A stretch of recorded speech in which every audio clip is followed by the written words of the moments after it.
तो मन को एकाग्र करने के लिए हमें पहले संग को भी जीतना है। हम किस परिवेश में रहते हैं, किस कल्चर में हम जीवन जीते हैं, इसका भी बहुत फर्क पड़ता है। हम जिस परिवेश में पले पुसे होते हैं ना, उस परिवेश का आचरण हमारे ऊपर आता है। इसलिए सताम संगो ही भेषजाम, संग करना है, लेकिन किसका? सत्पुरुषों का संग करना है, जिसके अंदर सत्यता विराजमान है और जिसके मन में कहते ना ये पॉजिटिव ऊर्जा, जिस व्यक्ति के अंदर ज्यादा पॉजिटिव ऊर्जा होती है ना, वो व्यक्ति आसपास में बैठा वाला व्यक्ति को भी अपनी ओर आकर्षण कर लेता है। इसलिए कभी भी हमें द्वेष भावना के साथ किसी के साथ सोचना नहीं है। सदैव सकारात्मक सोच रखो। अच्छी सोच रखोगे तो हमारा संग अच्छा होगा, और संग के साथ में संगी जुड़ जाता है तो हमारा भी परिवर्तन हो जाता है। जैसे एक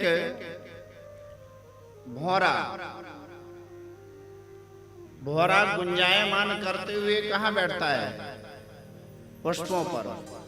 पुष्पों का पराग पान करता है और उसकी मित्रता किससे? एक नाली के कीड़े से। तो उस नाली के कीड़े को वो भौरा बहुत समझाता है, अरे मित्र तुम यहाँ क्या पड़े हो, यहाँ क्या कर रहे हो, यहाँ ठीक नहीं है, चलो हम तुमको ले चलते हैं। बोले मित्र तुम रोज कहते हो, चलो आज तुम्हारे साथ में ही हम चलते हैं। तो उस नाली से उठा करके वो भौरा कहाँ ले गया? पुष्प के पास में ले गया, माली के बाग में ले गया और पुष्प पर बैठाल दिया। भौरा अन्य पुष्पों का पराग पान करने लग गया और कीड़ा वहीं बैठा है। बैठे बैठे संध्या का समय आया और पुष्प बंद हो गया। पुष्प बंद हुआ तो कीड़ा भी उसी में बंद हो गया और रात्रि भर विचार करने लगा वो कीड़ा कि देखो कहाँ हम दुर्गंधी में पड़े थे, दुर्गंध का पूरा वातावरण था, लेकिन हमारे मित्र ने कितनी बड़ी कृपा की कि आज हमें इतनी अच्छी सुगंधित जगह पे बैठाल दिया। और जैसे प्रातः काल हुआ, सूरज की किरणें पड़ी, पुष्प खिला और पुजारी आया। पुजारी ने आकर के पुष्प तोड़ा और तोड़ करके ठाकुर जी के चरणों में समर्पित कर दिया। आज वो कीड़ा भौरे को इतना धन्यवाद देने लगा, अरे मित्र मित्र हो तो ऐसा, तूने मेरे जीवन को बदल दिया। भगवान के चरणार बिंदों में मेरा शरीर पहुंच गया, मतलब हम कृतार्थ तो हो गए, हम धन्य हो गए।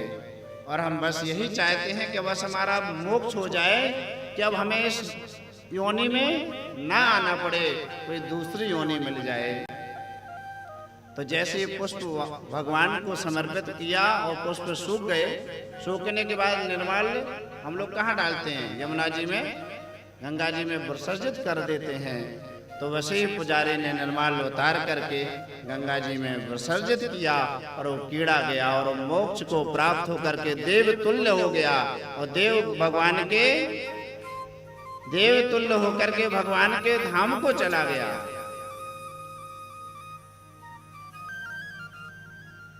उस कीड़े को जैसे ही गंगा का जल स्पर्श होते ही उसको सदगति प्राप्त हो गई और वो दूसरी योनि में प्राप्त हो गया। तो ये किसका प्रभाव है? ये मित्र का प्रभाव है, ये संग का प्रभाव है। इसलिए सदैव हमें सत्पुरुषों का संग करना चाहिए। यदि दुर्गुणी व्यक्ति का संग करोगे तो हमें उसी ओर ले जाएगा। इसलिए कहते हैं कि हमारा सबसे पहले संग अच्छा होना चाहिए। संग सर्वात्मना त्याज्य, ऐसा संग को त्याग दो जो भगवत भक्ति से विमुख ले जाए।